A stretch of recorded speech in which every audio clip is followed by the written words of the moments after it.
Amen. Over the last two presentations, we placed ourselves in the time period of Jacob's time of trouble.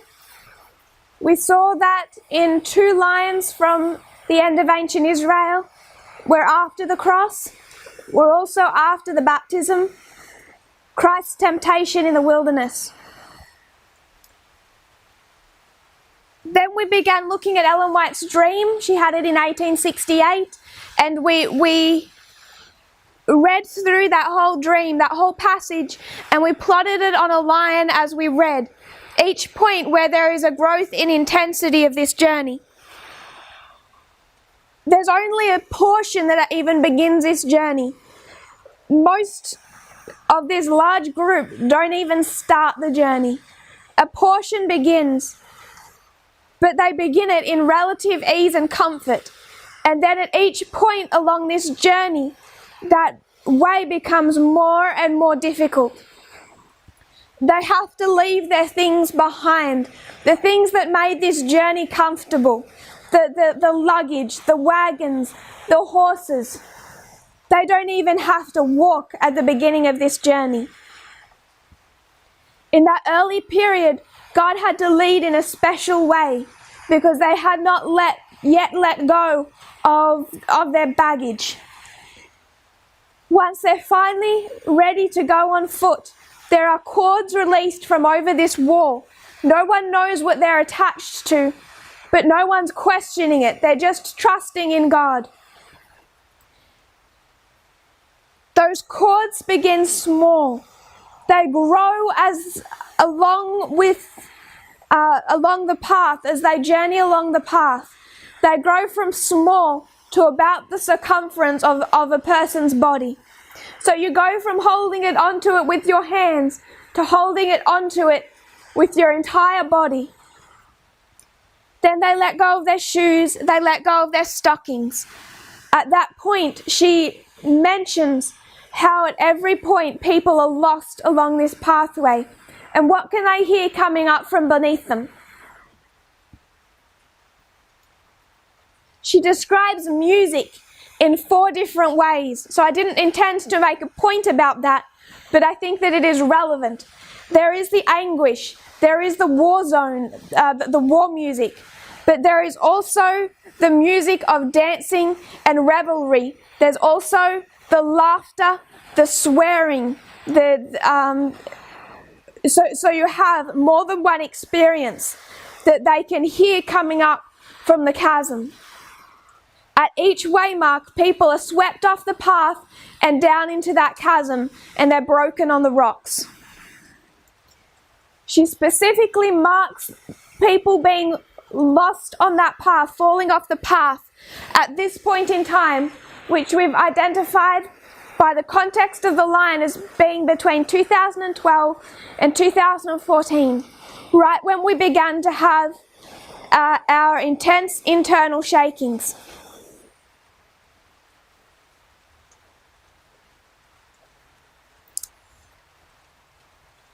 There's a point in time where she says it became much more intense.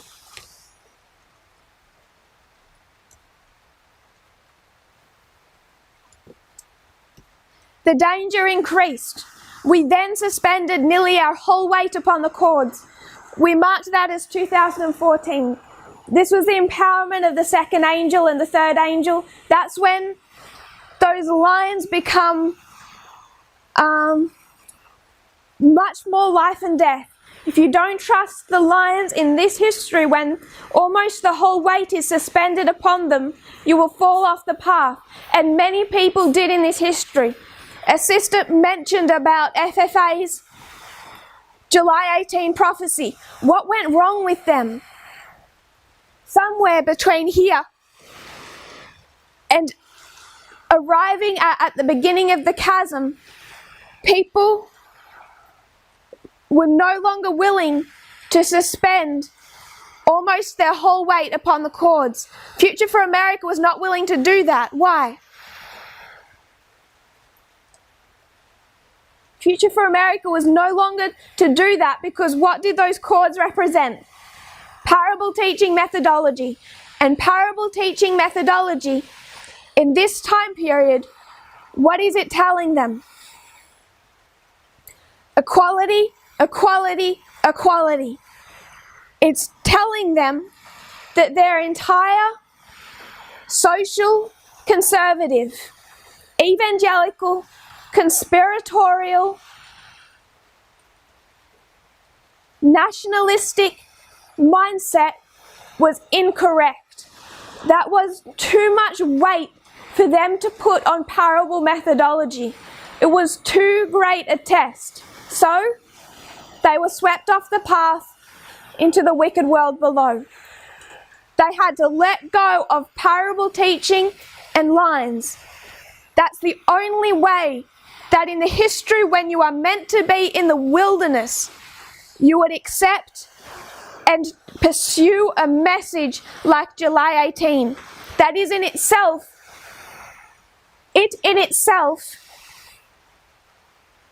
does not use parable methodology, but also to think that there is such a message in that time period is also to reject parable methodology. And so, at each point, some are swept away. Then they come to the chasm. Now there is no ground beneath their feet. Now they must put their entire weight upon those cords to get them to the other side. All earthly support is cut off. We spoke about that earthly support. If I was to keep it to the lines outside of individual experience, there are two particular earthly supports in this time period. Two lines of Christ. Two lines that show an incorrect understanding of the nature of this kingdom. Both of those will not get you over this chasm. Both of those require a letting go of reform lines. Whether we believe in an activist, liberal movement, that cannot be defended upon the lines, that will sweep us over the cliff. If we believe in a socially conservative movement, if we believe in nationalism, in sexism, not just surface level, we have to go deep. If that is what we deep down hold on to and practice, we will not make it through this time period. On the personal level, if we are here holding on to those things because of family and friends and comfort and a desire for position and power, if those are the things that have kept us on this path all the way along, it will no longer do that work. And for many, this makes the pathway this time period, lack of pathway, one of agony. I don't want to suggest everyone who is struggling is somehow failing or somehow here for the wrong reasons. James and Ellen White, they're on that path, and what are they saying? What are these attached to?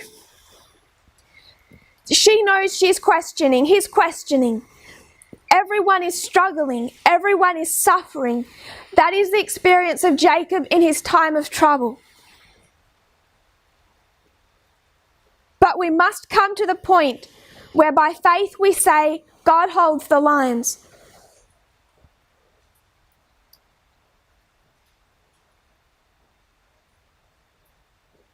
That is why I said 2 weeks ago I asked everyone, go back to those lines and place yourself. Know where you are. That line will hold on to it. Don't hold it with your hands. Go back, place yourself on those lines, wrap your arms around them. Trust that they will keep you secure, that they will show you what is truth and what is error. In those same presentations, I spoke about organization. Now, I just want to show us one example of the danger that we are in. There was a conflict between those presentations 2 weeks ago and today. I won't name the brother, but there is a brother still considering himself as part of the movement, but in rejection to leadership. There's issues with sexism. There's a few different issues.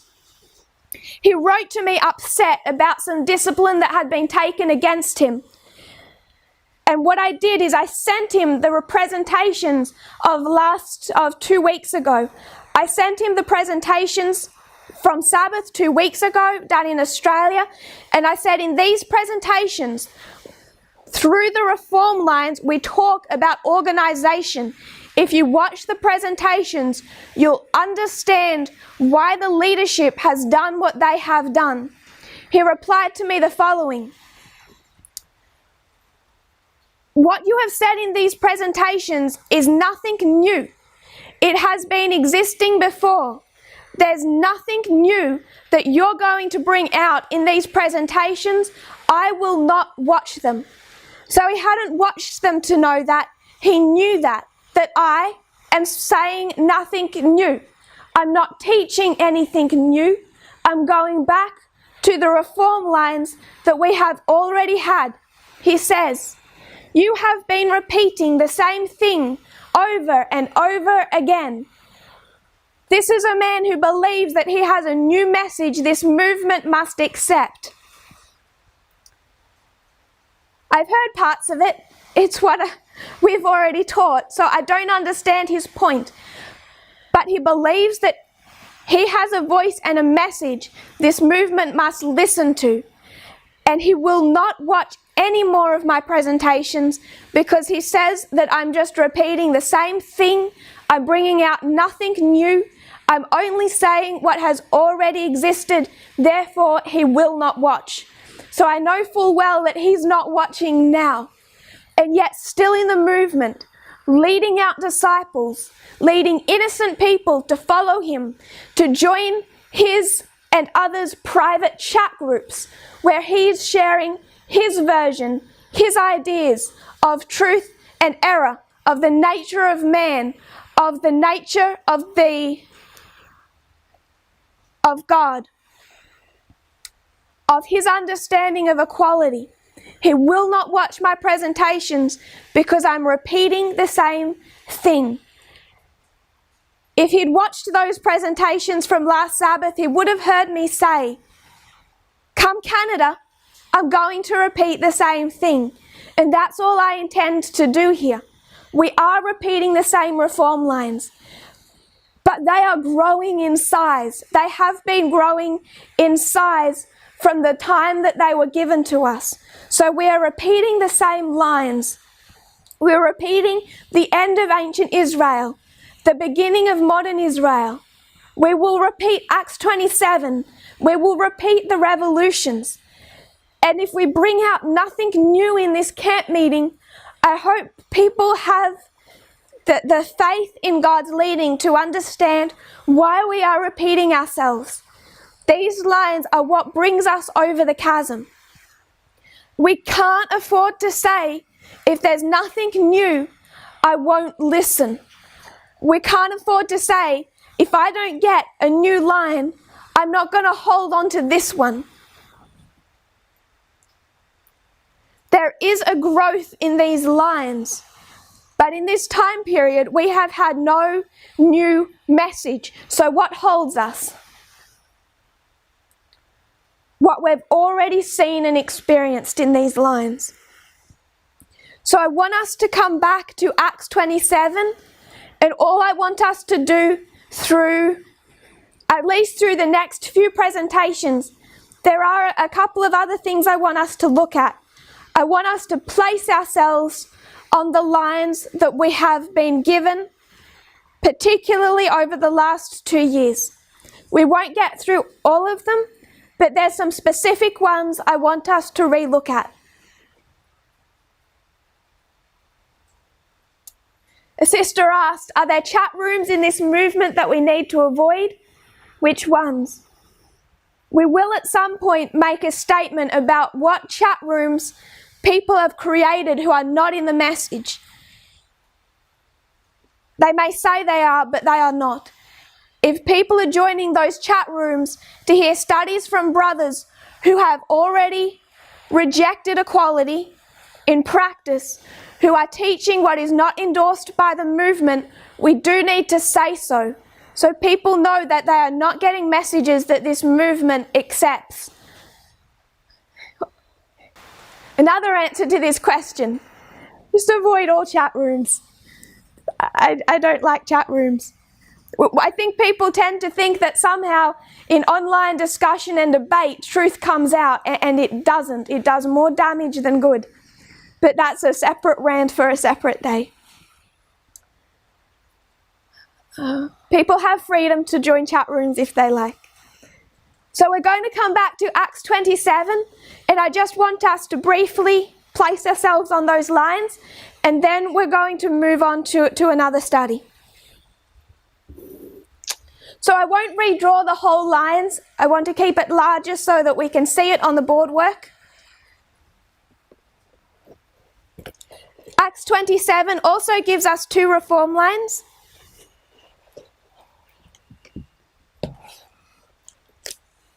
Two ships, 𝗷𝗴𝗃𝗻 and Alexandria.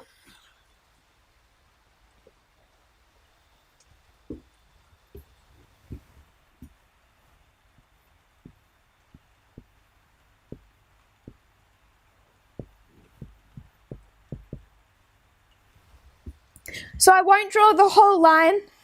I want to draw a particular dispensation, 9/11 to the Sunday law. What's the theme of these lines? Someone can give me the theme in the chat, in the question and answer box.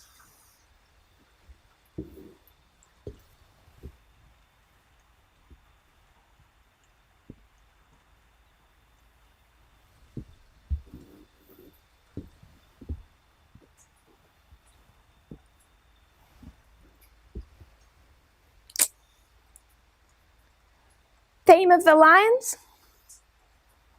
Delana says time setting 25:20. This is Acts 27. It's going to take us from 9/11 to the Sunday law.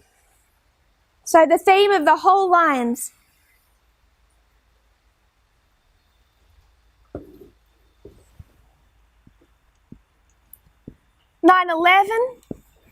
𝗙11 for the ship of 𝗷𝗴𝗃𝗻 is the waymark of Sidon.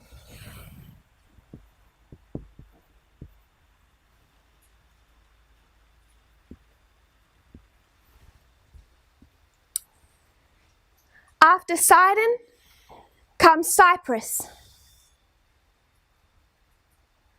I'm going to agree with the answer, institutions. These are two institutions. Sister Charity, two institutions. What are those two institutions? And Brother Blessing. Because it's plural.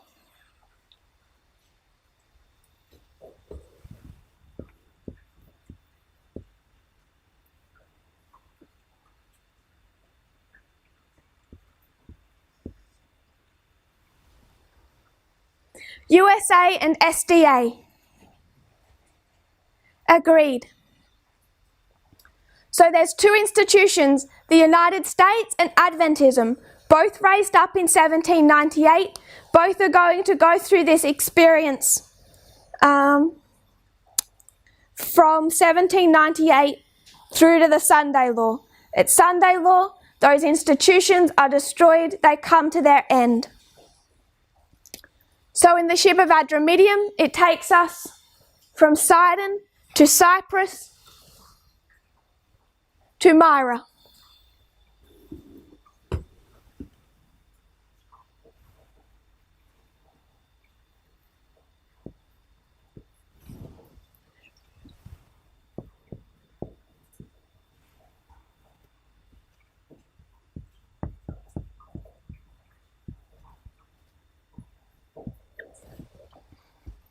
𝗙11, midnight cry, Sunday law.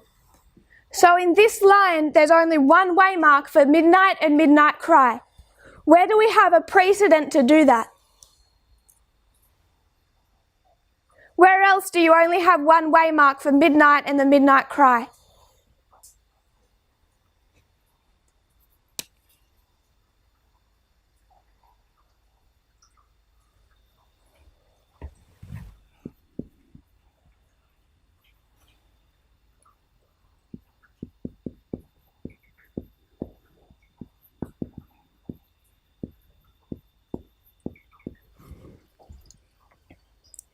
There's another story, another Bible story that will take you from 9/11 to one waymark for the midnight cry to a shut door.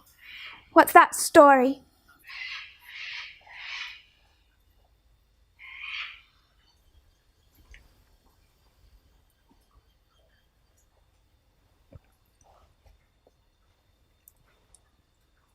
Matthew 25. The 10 virgins, where we get midnight and midnight cry from.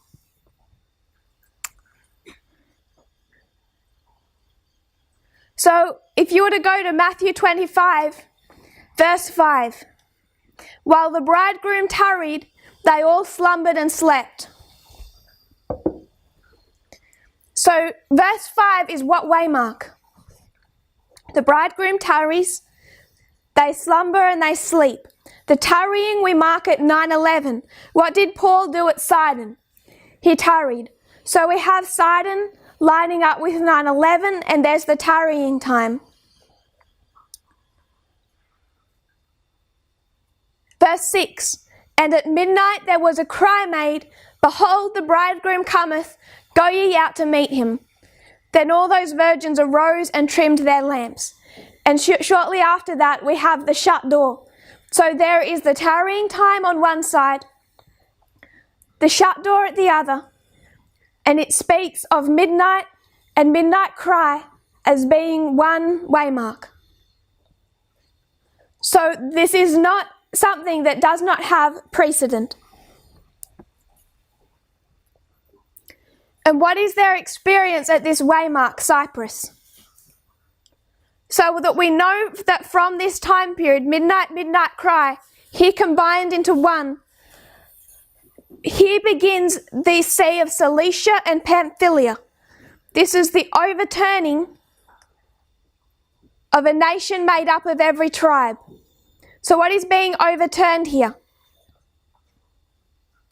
A nation made up of every tribe is being overturned, and what do you have rising? Unilateralism, dictatorship. So as the United States, you can take this a couple of different ways. You can see the fall of the 6th kingdom, the rise of the 7th. You can also see the fall of globalism, the rise of nationalism. At the same time, it's the fall of Adventism and the rising up of this movement. So there's a couple of different applications you can make of that time period. We're not going to get into it for time. But that experience begins here. It occurs between Cyprus and Myra.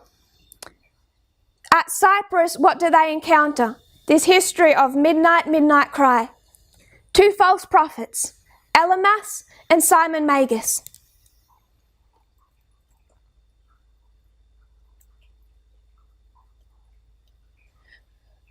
So I'm also not going to get into these false prophets. I don't want to go into the details of every reform line.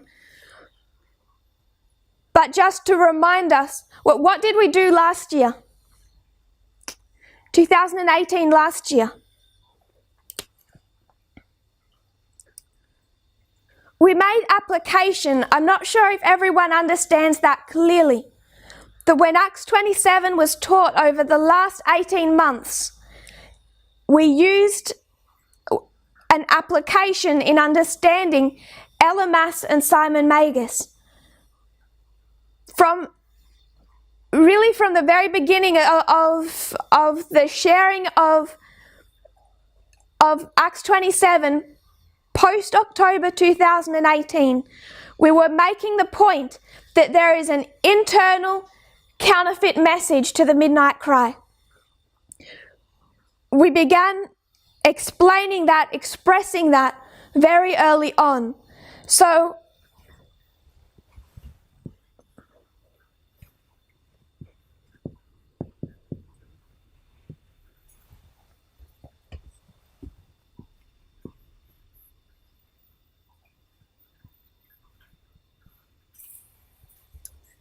we didn't look at this on the scale of the 𝗶𝗶𝗲𝗲𝗿, on the scale of institutions. We took that story and we made application. 𝗂𝗻𝗏 is Jewish, although he has two names. He has an Arabic name and a Jewish name, which I find interesting. But the internal, particularly, that we looked at, Simon Magus, he's a baptized member of the movement, and he has a counterfeit message right at the point where you expect the midnight cry message to be. And who did we make that? Simon Magus. If we were to name someone, I don't think in mind now, we named him Theodore, because we understood that right when there was a midnight cry message, right when we were using time setting correctly, there was another version of time setting, a counterfeit to time setting, a counterfeit to parable teaching, a counterfeit to the midnight cry.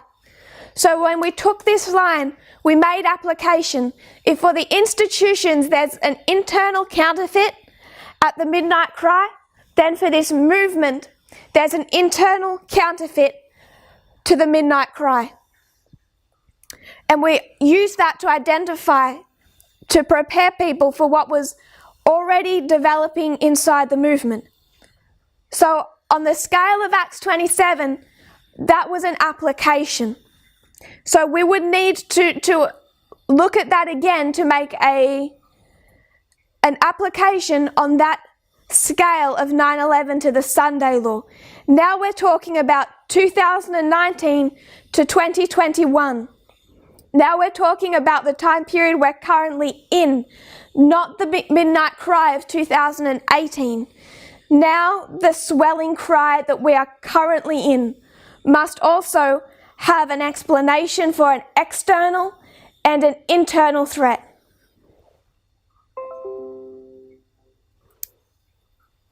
The ship of Alexandria. That's all I want to say on that point for now.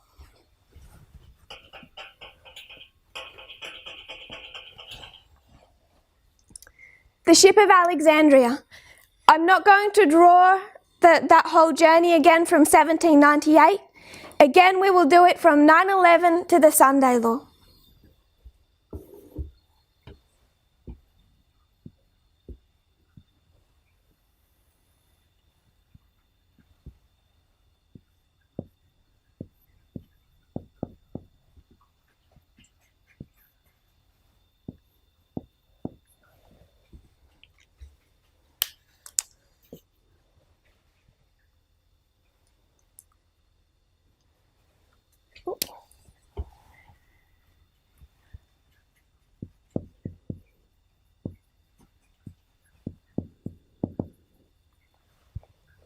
So now, in the 𝗶𝗶𝗲𝗲𝗿, it divides the midnight from the midnight cry waymark.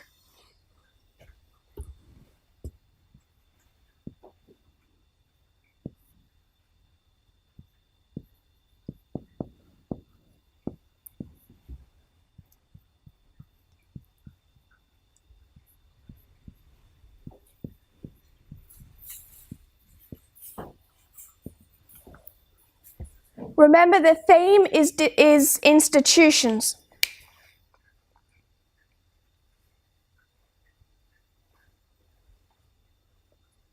Question was asked, what was the external threat in 2018, 2019 in terms of the two false prophets? Does anyone else want to answer that? Does anyone else want to give their suggestions in the chat?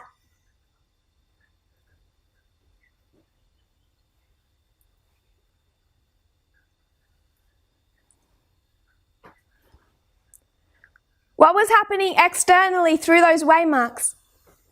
14, 16, 18.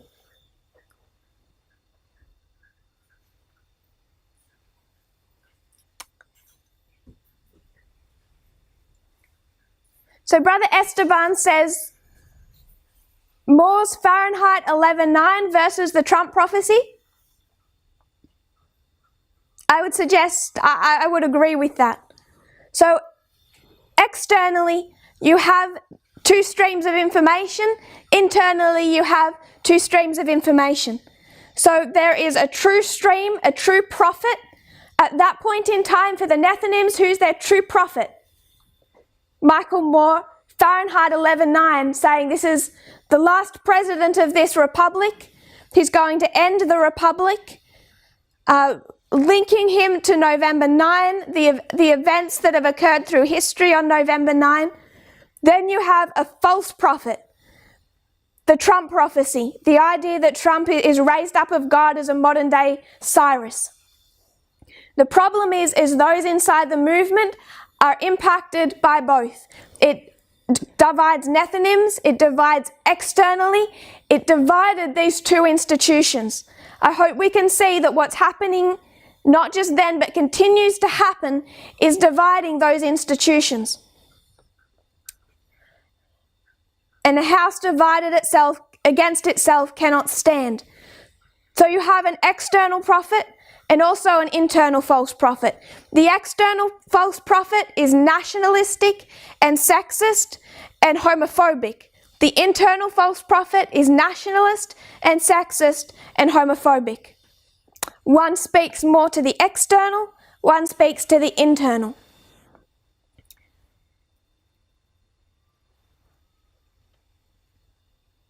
Both streams, both sides use Bible prophecy to justify their position. The true sides, both true sides, use parable teaching. Michael Moore understands November 9 in the history of World War I and World War II. We understood November 9 in the history of World War I and World War II. Coming back to the ship of Alexandria, now it divides midnight from the midnight cry. Oh, sorry.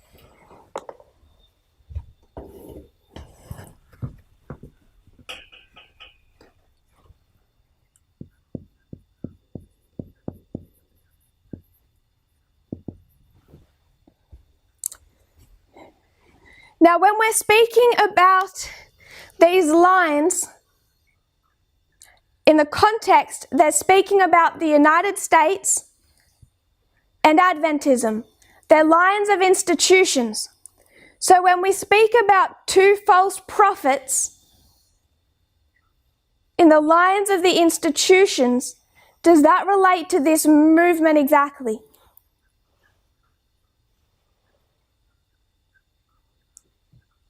I want to suggest that it actually doesn't. I want to suggest that if we're going to discuss this, we have to think about the institutions and what is happening with this split within the institutions. I think we will do this more broadly at another time. I just want us to actually start thinking about that. And then if we do that at another time, people can bring their questions and their thoughts. But this is describing false prophets at the level of institutions, and there's two of them. Alexandria divides midnight from the midnight cry. You have 9/11, the east wind strikes, the ship is severely damaged, it's undergirded. Then comes midnight. An angel comes down to Paul and he gives him a message. This is 2019.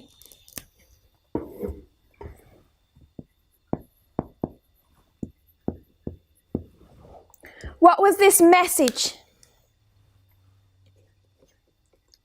It's an increase of knowledge of what waymark?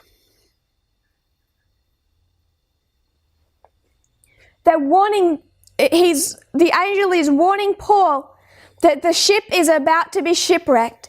It's an increase of knowledge of this waymark, an increase of knowledge of the Sunday law.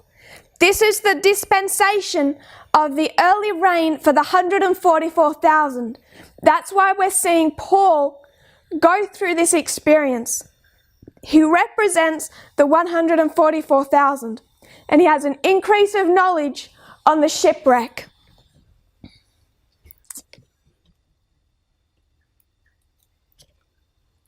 So we have it open up at 9:11. A message unsealed. An angel comes down. He's given an increase of knowledge on the shipwreck. 2021, at midnight there was a cry. That cry is that they can now see land in front of them and they can measure the distance. So we have the symbol of time.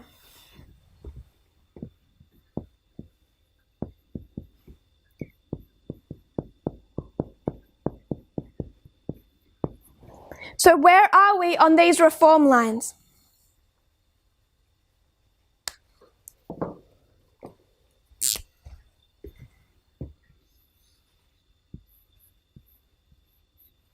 We are here. We are between midnight and the midnight cry. So in 2019, what did we have? An increase of knowledge on the Sunday law waymark. What did we understand was that sin at the Sunday law? We understand it will have something to do with nationalism, sexism, and homophobia. We understand it will have something to do with equality. We take that from the history of slavery in America, particularly in the 1850s and 1860s. So we have that increase of knowledge. The same time we have that increase of knowledge, we also have these two false prophets. These two false prophets are preaching a nationalistic, sexist, homophobic message, and they're using inspiration in the Bible to justify that. So we are standing in the history of the increase of knowledge between when that increase of knowledge is first pronounced and when it reaches a cry. When it reaches a cry, time will be given. Time until the distance between that point and land, that point and shipwreck, that point in the Sunday law. So we know where we are standing in Acts 27. We can have the assurance that right when we were supposed to have that increase of knowledge, that we in fact had it. We began these presentations by drawing up the line of the 144,000, then the priests, Levites, and Nethinims. And when we did that, we were able to identify that the increase of knowledge for the 144,000 has to occur at the same waymark as the close of probation for the first group called. So already in the structure of those lines, they demand you have an increase of knowledge at the Sunday of the Sunday law at the same waymark as is the close of probation for the priests. And that occurred just as you would have expected. I hope that knowledge anchors us. There was no need within the midnight cry message itself for that midnight cry message of equality to change our understanding of the Sunday law. We could have drawn lines that showed Eden to Eden. Eden to Eden when it comes to nationalism, Eden and Eden when it comes to sexism. We could have done that, left it there, given the message of equality, without that changing our definition of the Sunday law sin. We did not need to change what the Sunday law sin was to give the message of equality, but it did change our definition of equality. Not in 2018 when the midnight cry was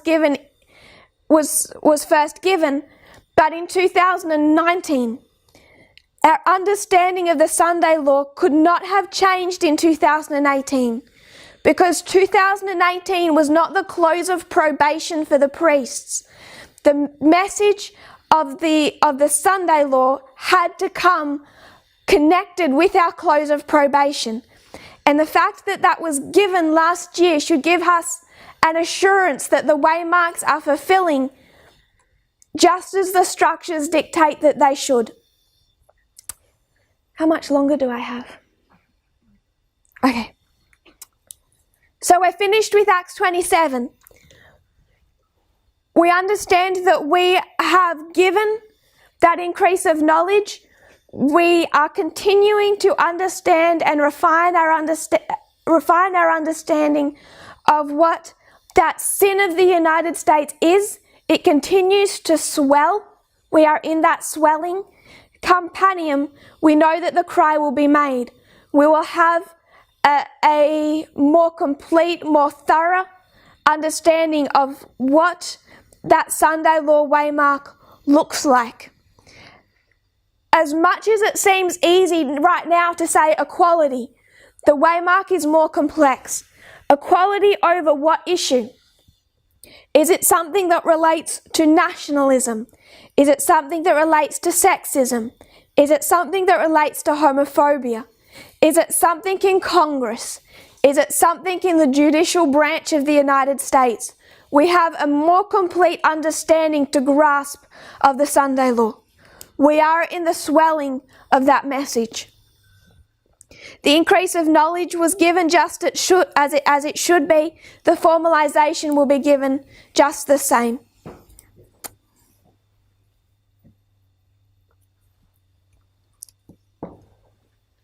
So if you don't mind, I might erase that board work. We okay to erase that? Okay.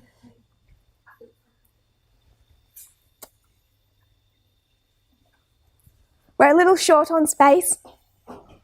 If you have any questions, please put them in the question and answer box.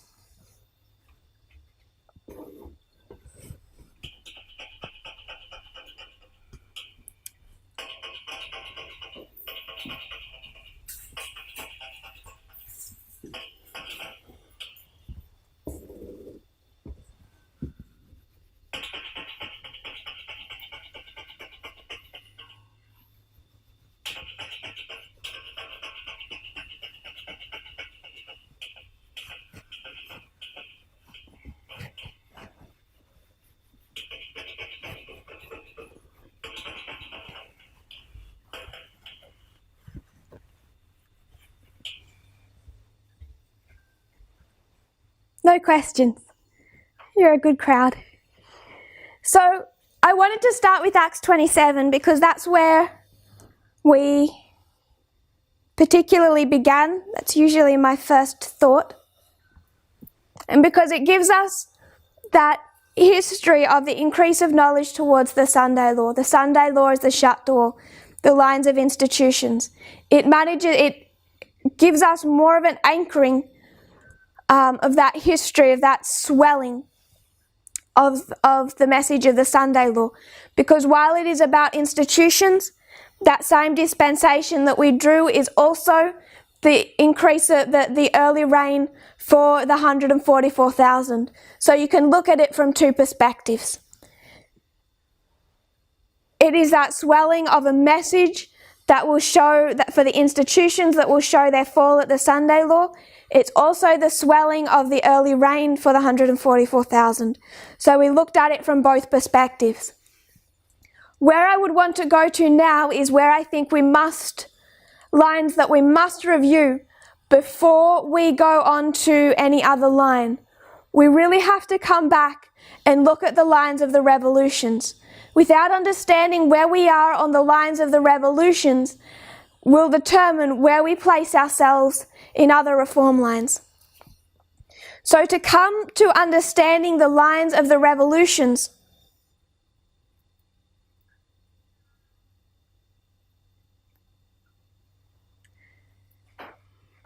to come to understand the lines of the revolutions, we need to go back some and show how they actually developed into those lines. A couple of questions. Someone asked, if you don't mind clarifying for me, were you speaking of the increase of knowledge already having taken place on the line of the 144,000? So if I can just remind us of that line.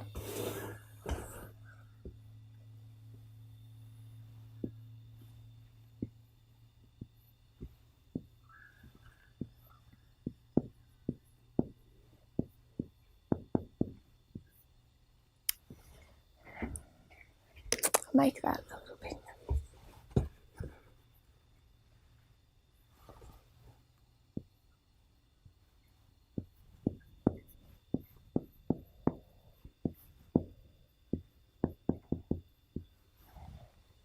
Ellen White will give you these three waymarks. We've constructed 1989 and 9/11. These ones already stand. But we know that we begin to give a message at the Sunday law.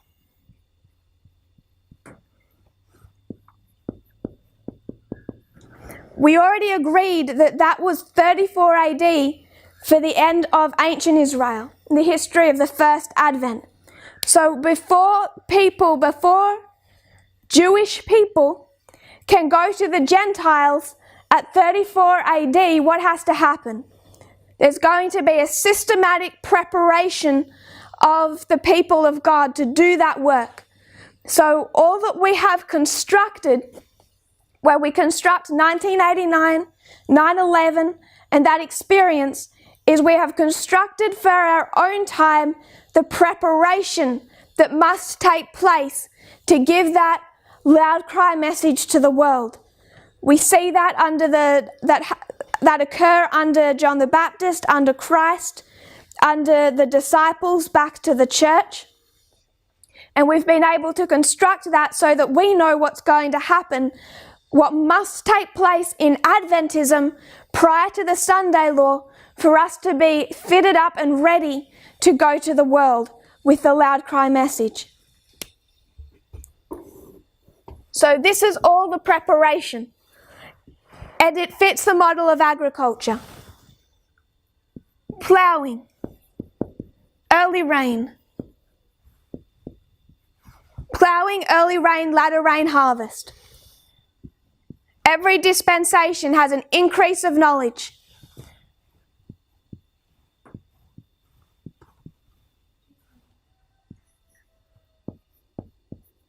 We are here.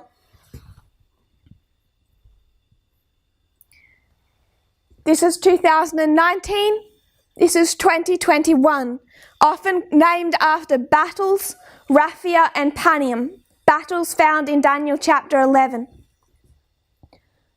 So we stand in the increase of knowledge. When the Sunday law hits, should God's people be prepared? If you can't understand the Sunday law that has just occurred, how will you then be able to go forward and warn the world at that waymark? You won't have it figured out yourself. So before the Sunday law comes, we must understand the external events that are occurring, that are building up to that Sunday law.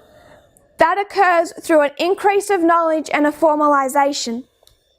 So yes, we're already in that time period. 2019 was the increase of knowledge, 2021, the formalization. In Acts 27, because of that line of institutions, you can call it midnight cry, shut door shipwreck at the Sunday law for the institutions. We have drawn this. This isn't the line of the institutions. This is the line of the 144,000. But it has that same dispensation of a swelling message about the Sunday law that begins at 9/11. Increase of knowledge, 2019. So yes, we're already in that swelling.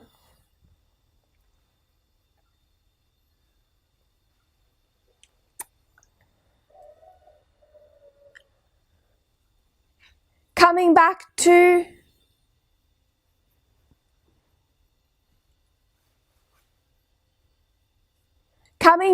the revolutions, I want us to be reminded how we actually came to that.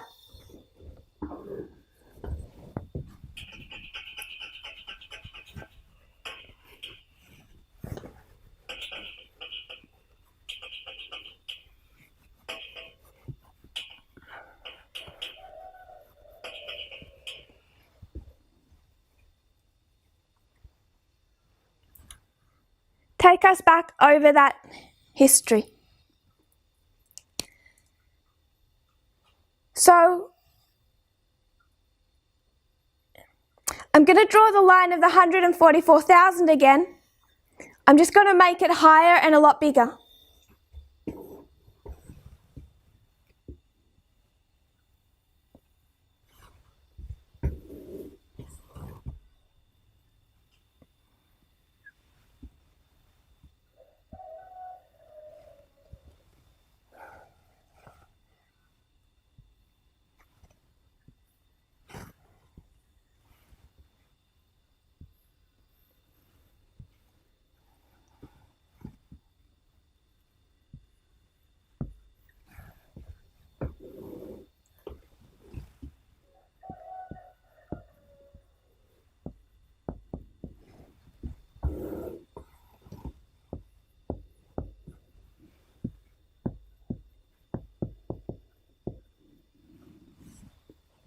So that's our line of the 144,000.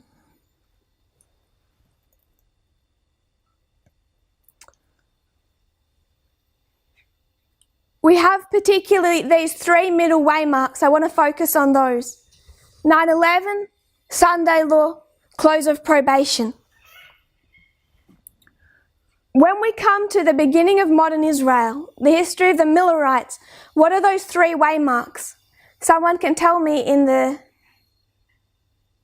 question and answer box.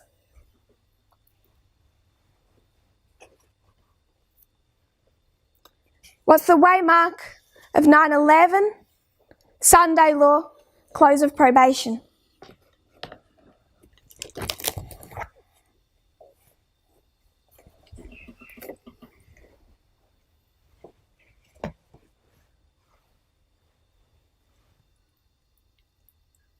Start with close of probation.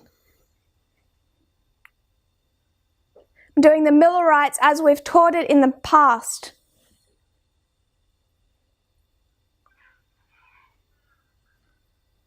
So in the past we did not teach 1861. When was the shut door for them?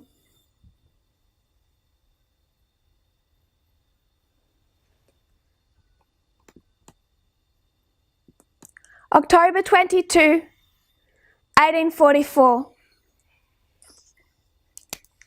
So the shut door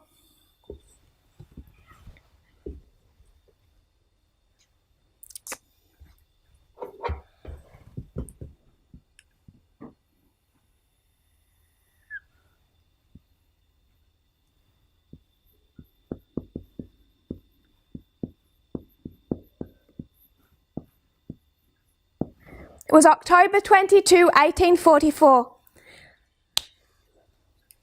What about the waymark of 9/11?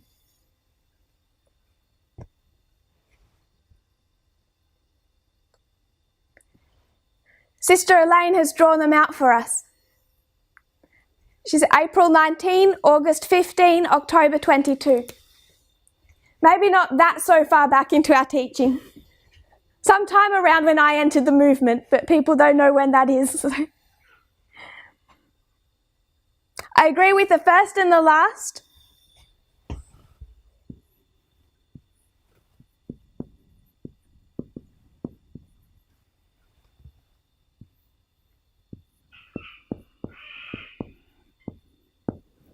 But I would put July 21 lining up with the Sunday law. So you'll have April 19, July 21, October 22. What's the theme?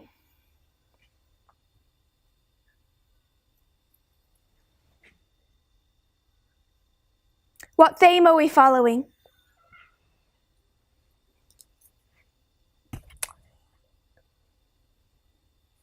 So we're following a particular thread, a particular story. If I was to do their lines as I would draw for the 144,000 and two groups, I would agree I would put August 11, 1840, but we're tracing a particular story. That's why I put April 19. And what story is that? What story gives us a shut door in October 22? I want to suggest that this story that places April 19 here and traces July 21st and October is the story of Matthew 25. This is tracing that parable story through their experience. So, April 19, what happens?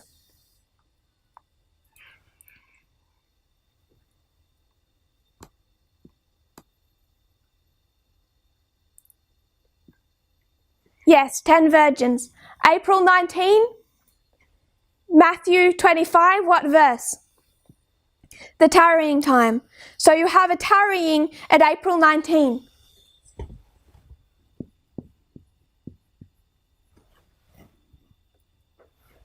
We discussed this before when we talked about Acts 27, the way it combines midnight and midnight cry, but we're going to mark it as July 21st here, the beginning of that cry.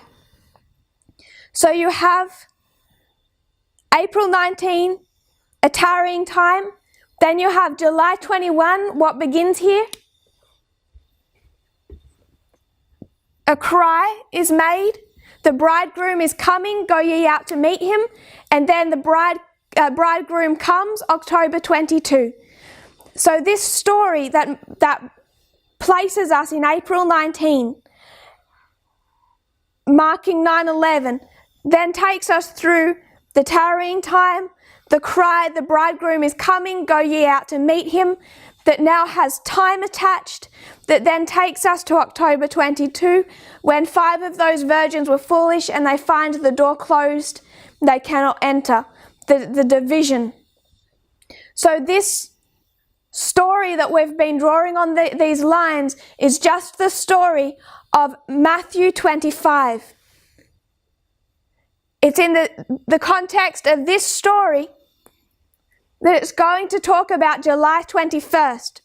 At midnight there was a cry made, behold, the bridegroom cometh, go ye out to meet him.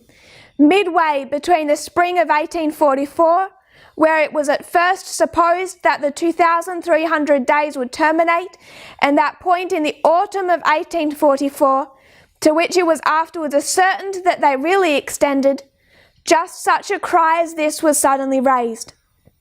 So midway between when they thought the bridegroom would come, April 19, to when they later understood he really would come, October 22, midway between those two understandings, a cry was suddenly raised.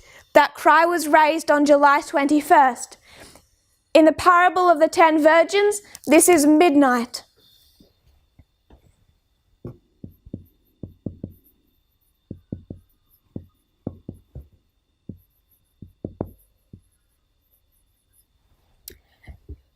The Millerites took that symbology and they called it midway.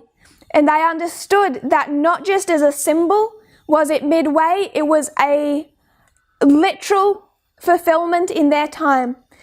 July 21st was midway between April 19 and October 22.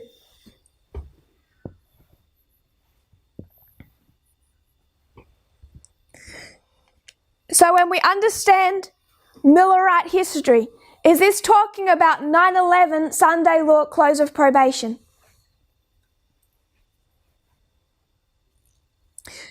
No, and that's where people were saying that from the very beginning. Some were already starting to express those thoughts. July 21st is not Sunday law. 1850 is Sunday law. July 21st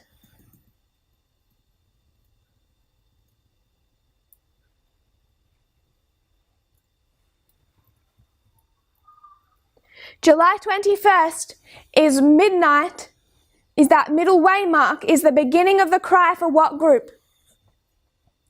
The first group called. So this is a direct application, not for the lines of the 144,000, but for the priests. In that context, April 19 is 9/11. July 21st is what way mark?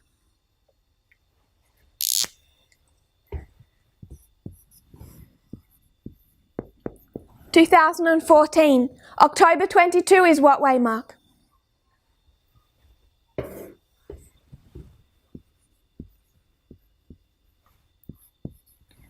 2019. This experience, this parable of the 10 virgins, is speaking about one group of people, the experience of one group through their time of preparation, then the tarrying, they fall asleep, they're awakened by a cry, they go forth to meet the bridegroom, they face that shut door. One group of virgins called, and they understood that this was directly them. This was the experience of the Millerites. The Millerites were one group called. The first group called, in our own history, we may call them the priests, but they are the church. The preparation of the church before the message must go to the world. The preparation of a people to give that message to the world. October 22 was not the close of probation for that reform line. We know that now, but it still marks a shut door.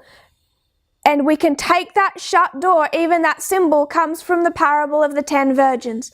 So all of our symbology here has also come from that parable. The tarrying, the cry, midnight, the shut door. All those symbols are from this parable. And this is the tracing of those symbols on a reform line. Their reform line for that history directly correlates to the reform line of the priests. The first group called from the church. Therefore, July 21st in its primary sense is 2014. 2014 takes on the symbol of midnight, the symbol of midway. So just before we close, July 21st is midnight, midway between 9/11 and 2019.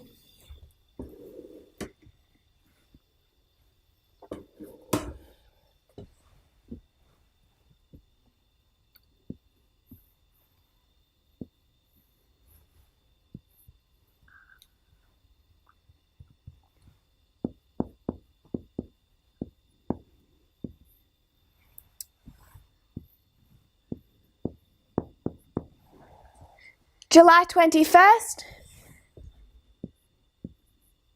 midway.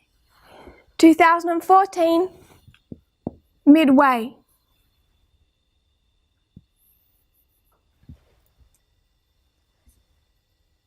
Is July 21st midway between April 19 and October 22? Yes, it's literally midway. But what do we do when we make an application? Does it stay literal to literal? Remember the presentations we've done in the last weeks. Who does literal to literal? Conservative evangelicals. We don't do literal to literal. Not in this context. We don't do literal to spiritual. Literal to symbolic. 2014 does not have to be literally midway between 9/11 and 2019. So the Sunday law also takes on that symbol of being midnight. The Sunday law is not going to be midway between 9/11 and the close of probation. If we believed that, we'd be looking at over 20 years between the Sunday law and the close of probation. It's already been 19 years since 9/11. It takes on the symbol of being midway or midnight. So our original history that we're learning from becomes the literal. It is the parable. We make an application and it has a symbolic application. So our first step to understanding 2019, to understanding the revolutions, the revolution in America, in the United States, is to understand 2014 as midnight, as midway, as a midway point between two other points in time, is understanding the literal now is the symbolic.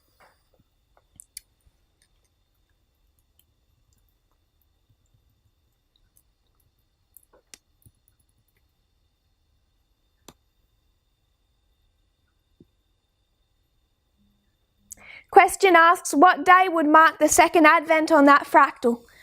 So if we have time later on in this camp, I want us to have a much closer look at the history of the Millerites. Not necessarily to make application, but to understand its structure, if we can just place its structure. But we will do that at another point in time. If you don't mind holding on your question, and we will come back to that. So we're due to close now. So just to summarize, we began by placing ourselves in the history of the end of ancient Israel. This history is our key. It is the history of success. End of ancient success explains end of modern success.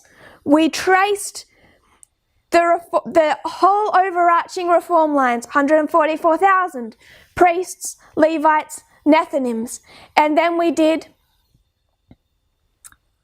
John the Revelator is 144,000, and then the disciples, back to the Jewish nation at Pentecost, Gentiles 34 AD. That structure holds sound for the end of ancient and for the end of modern. In both histories, there is a group successfully prepared to bring that work to completion. Then we looked at John in the time of trouble. We recognized after 70 AD that he went through that experience. Every earthly support cut off, could not buy or sell, a death decree, but he lived to witness the second advent. We recognized that the time of trouble for the first group called was a history between the cross and Pentecost. Of particular pain is that period shortly after the cross, before they go into the upper room. There is the particular suffering. Then we understood that we can also link that with the experience of Christ in the wilderness after 30 years of preparation for the priesthood. So we overlaid them. Jacob's time of trouble, the history after the cross, which is Jacob's time of trouble for the first group, then the history of the wilderness after the 30 years preparation, and the baptism. We placed where we are in that time period. Then we went to Ellen White's dream. We started to discuss why we would say every earthly support is cut off in this time period. We see how we have had earthly support along this whole journey. Whatever that earthly support has looked like. We have had our pet doctrines, our baggage from Adventism, which is really baggage from apostate evangelical Christianity. We've managed to take that baggage so far at the beginning to get us over that first hurdle. God had to work in a special way. He took the reins of the horses and he guided them himself. But then he gives us the cords, the parable methodology that travel with us through our entire period. We hold on to those cords. We start just holding on with our hands. We have confidence in the placement of our feet. We have confidence in our shoes and the way that they grip. And then we lose that confidence. We have to take off our shoes. Then we have to take off our stockings. Then we go barefoot. And then we see that the feet start to bleed, and this path hurts. These cords continue to grow till you can no longer hold them with your hands. Then you must hold them with your entire body. You reach a chasm. This chasm is described in the language of Jesus at Gethsemane. It's also described in the same language as Ellen White uses for Christ's experience in the wilderness, when he had no bread, when there's no message. And right in the midst of that agony, people are required to get across this chasm to heaven, to the second advent, with no foundation beneath their feet, no earthly support.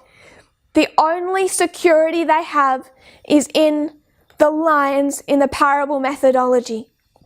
That is sufficient if they are trusted. It is no time to say, you're repeating what we've already heard before, therefore I will close my ears. I hope we can see that is dangerous. We must understand and have faith in those lines. At that point, everyone starts to question what holds the lines. They must get to the point of recognizing, first of all, the experience in their past history cannot be forgotten. They must recognize God holds the lines. Once they trust them, those lines will bring them to the other side and out of this time of trouble. We understand that people leave all along this pathway. It's only those lines that will bring us to the other side. So we start to review those lines. We started to discuss what else holds us to this movement, what has held us, that earthly support that we're now losing. This isn't earthly stuff. These are ideas, doctrines, worldviews, misunderstandings about the kingdom of God. Those are the things that have held us on this pathway, other than the lines that will no longer support us in this time period. We either choose to trust the lines and travel with them, or we go over that cliff face, holding on to our wrong understanding of the nature of the kingdom. As I've expressed before, there is more than one error regarding the nature of the kingdom. There is more than one ditch. There are two ditches, two sides of the road to fall into.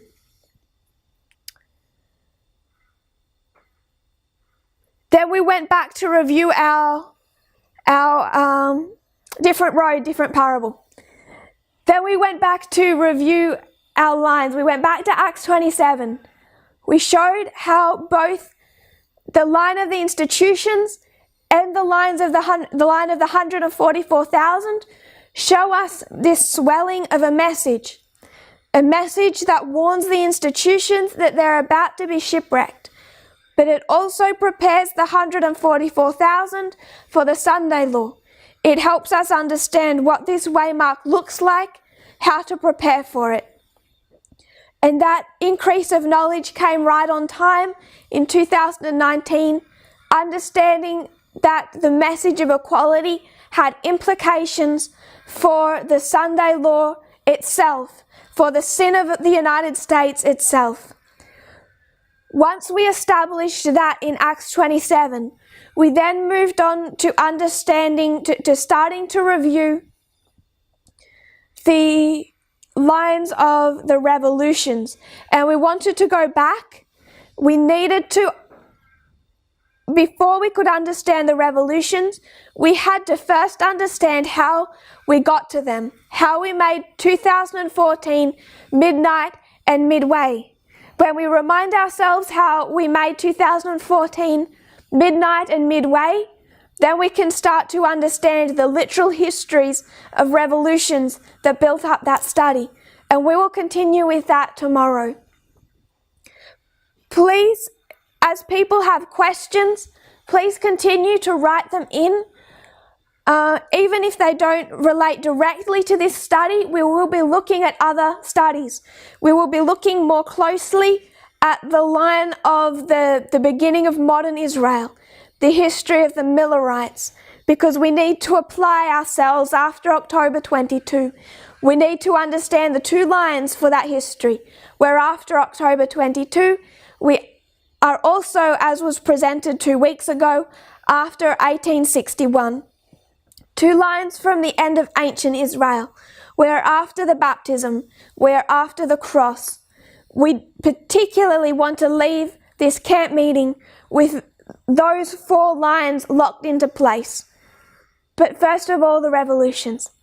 If you kneel with me, we're going to close with a word of prayer. Dear Father in heaven, thank you for our blessings. Lord, we know that many are suffering in this time period. People are suffering in different ways, with different battles. We know that we have still held on to our old sins, just as did Jacob, that we must remove these, Lord, to have victory, that we must trust your guiding. You have guided us successfully all these 30 years. You have prepared and trained, and still we are not fit for duty. I pray, Lord, that you will help us. Help us see what must fit us up for this work. May we submit to your guiding hand, whatever it looks like, even if it hurts, even if our feet bleed, Lord, even as we sweat and we look at that chasm with fear. I pray, Lord, we will trust your guiding. I pray, Lord, for all those in the movement all across the world who are meeting today. There are others who cannot meet. Lord, the hour is late in portions of Europe. The hour is late in Africa. We know that not everyone is able to participate across the world with time zones, with trouble accessing internet. But Lord, we pray that they may be able to be anchored to these reform lines, to where we are in history, that as brothers and sisters, those who do understand, will help stabilize those that are struggling, that we will not put tests before our brothers and sisters that God has not yet given us a message on, that we would work to build up your cause, not to take down. May we each see our responsibility, our personal responsibility in this movement. I pray this in Jesus' name. Amen.